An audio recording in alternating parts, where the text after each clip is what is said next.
Hello and welcome back to the YouTube channel of Darts Oracle, where we bring you statistical insights to answer questions and analyse talking points and theories in the world of darts. Ahead of the Premier League kicking off on the 5th of April, we're taking a look at the green machine Michael van Gerwen. Van Gerwen has reflected recently that he keeps running into players that are playing in the games of their lives. So what's really behind this MVG slump? Has he been unlucky, or are there genuine doubts over whether he can get back to the top? Let's look at two of the matches Van Gerwen has been referring to. Dave Chisnell in the World Championships and Luke Humphries in the UK Open. Chisnell's 5-0 win over Van Gerwen in the World Championship quarter-final sent shockwaves through the darting world. If you look at the match data, with an average of 107, you would expect Chisnell's performance to have troubled anyone on that day. In fact, only Phil Taylor has posted a higher average in the World Championship quarter-finals. It's not as though Chisnell posting a monster average is a surprise though. He's recorded far higher throughout his career, some of the highest in the PDC in fact, and is one of only 4 players to have ever averaged over 100 for a whole calendar year. What's more of a surprise is that he did it on a stage against Van Gerwen, and that's where people are saying that Van Gerwen has lost his fear factor, and maybe they have a point. What's interesting from the match data is how Chisnell, with a previously abysmal head-to-head against MVG, stood up to him in some of the key moments of the game. First of all, he hit him with a barrage of heavy scoring early on in legs and put immense pressure on the Van Gerwen throw. He was behind only once in the entire match and responded with an 11-dart leg. He also replied to 5 scores of 171 and above from Van Gerwen, averaging an astonishing 154 across those visits in response. Let's not forget though, the 2016-17 Van Gerwen destroyed Raymond van Barneveld when Barney was averaging more than 109 and had 68% on doubles. And yet, against Chisnell, he couldn't manage his set. It's possible that the infamous Barney performance was an anomaly here, more than the Chisnell one. Since the Barney game, between 2017 and 2019, Van Gerwen only faced 100 average from an opponent in a quarter-final or semi-final stage of a major tournament on 8 occasions, and he lost 3 of those matches. In contrast to this, in 2021, from only 2 TV tournaments, we've already seen 100-plus averages in quarterfinals and semi-finals from Johnny Clayton, James Wade, Christoph Ratajski, Gerwyn Price, and Mervyn King. It's definitely getting harder out there. The chances of Van Gerwen running into someone averaging in the mid-90s in the latter stages of an event are getting slimmer and slimmer. The last time that happened was at the Grand Slam, when Simon Whitlock averaged 96 and still beat MVG. We can look at this year's UK Open and the Luke Humphries match. A slightly different picture here, as Van Gerwen clearly had his scoring boots on, unlike the Chisnell game where he couldn't seem to keep pace. Like Chisnell though, Humphries' response under pressure in the key moments is visible. His average score when replying to a Van Gerwen maximum was 139, and he barely missed a double, with Van Gerwen breathing down his neck. Van Gerwen averaged an incredible 118 on the Humphries throw. Like Chisnell though, we shouldn't actually be surprised at the level of Humphries' performance. He's no stranger to posting big averages and performances in the short time that he's been on the circuit. Only a few months earlier, he threw a 107 average on TV in the last 32 of the Players' Championship finals against Jermaine Wattimena. The UK Open semi-finals certainly won't prove to be the performance of Luke's life. The types of performances Van Gerwen has been running into are unlikely to be freakish outliers. It's far more likely that he'll run into them lots more as his career continues. Now let's take a look at Van Gerwen's individual numbers. In the last 12 months, perhaps surprisingly given his struggles, he has the highest 3-dart average on the tour, although the gap between him and the next highest, Gerwyn Price, is only at half a point. If we compare that to 2018, which is probably the last year that Van Gerwen could be considered to be dominant, you'll see his average was 2.5 points higher at 101.55 for the year. It was also 3 clear of the next highest, which was Gary Anderson at the time. Had Van Gerwen still been playing at that level in the last 12 months, he would have been 3 points clear of the current field. Anderson's 2018 average is actually slightly higher than Price's has been in the last 12 months.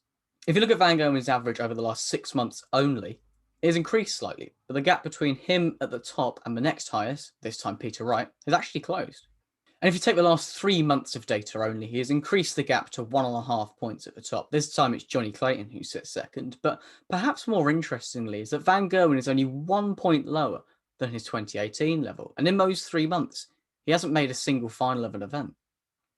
We know averages don't tell the whole story, so we've broken down and analysed 3 areas in relation to performance: scoring, doubling, and pressure shots.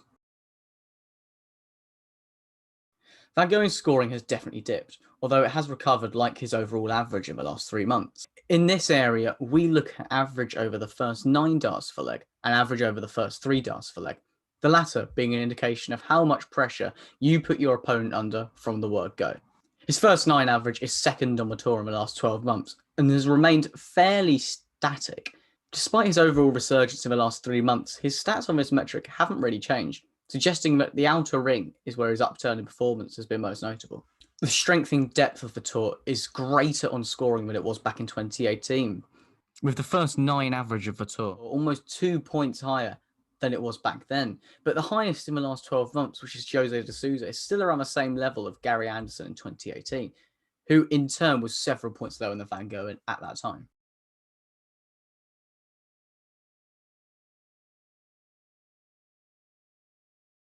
In looking at finishing, we'll focus on 2 metrics, double percentage and 1-dart outshot percentage. This is even numbers between 2 and 40, basically situations where he comes to the board with 3 darts at a double. This is where his decline has been most stark, dropping to 14th on the tour in the last 12 months, with a double percentage of 40.96%. The good news for Van Gogh fans is that this is one of the areas where his revival in the last 3 months is more noticeable. Since December, he is up this by almost 5 percentage points. The bad news for MVG fans is that this is only good enough for 3rd place on the tour over that period, suggesting that the elite are improving their efficiency on doubles as well. For 1-dart outshots, Van Gogh has also recovered in the last 3 months to a peak of finishing 84% of situations where he comes to the board with 3 darts at a double. This is the highest in the tour in that period and even higher than Van Gogh himself back in 2018. If he can maintain that level, he's as good as ever at finishing off legs.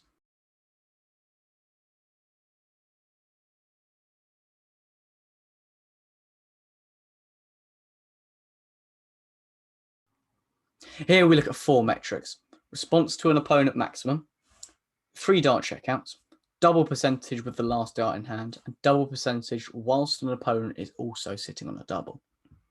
As we can see, his average score in response to an opponent maximum is way below his 2018 standards, when he was head and shoulders above anybody else. His average in 2018 was 114 in these situations, and this would still have been head and shoulders above anybody today.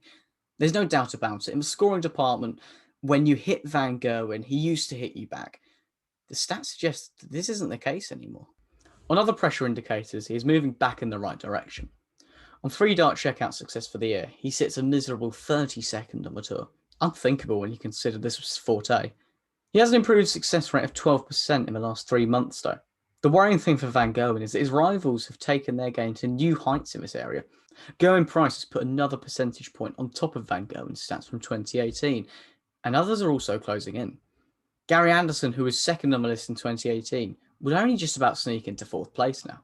As far as metrics go, this is up there with the most important. It has been a hallmark of previous champions.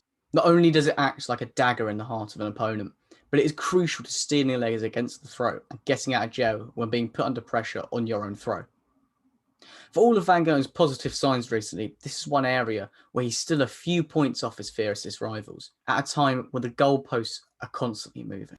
When we look at double percentage with the last dart in hand, we can again see signs of a sharp recovery, and in this area where the elite level of the tour doesn't seem to have shifted much.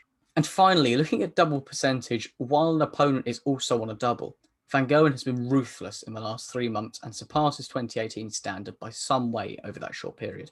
He's been clinical in closing out legs when his opponent has been waiting on a double.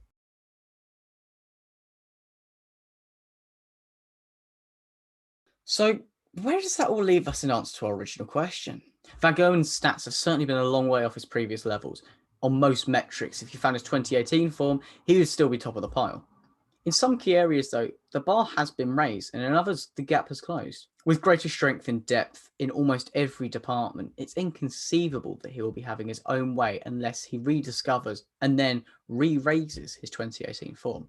If he continues his upturn in form for the past 3 months, and in particular improves on 3-dart outshots, expect him to be the man to beat once more, because recovery signs are there. But if he's ever going to dominate again, he'll have to find new gears, and you can expect him to bump into a lot more Dave Chisnells and Luke Humphreys along the way.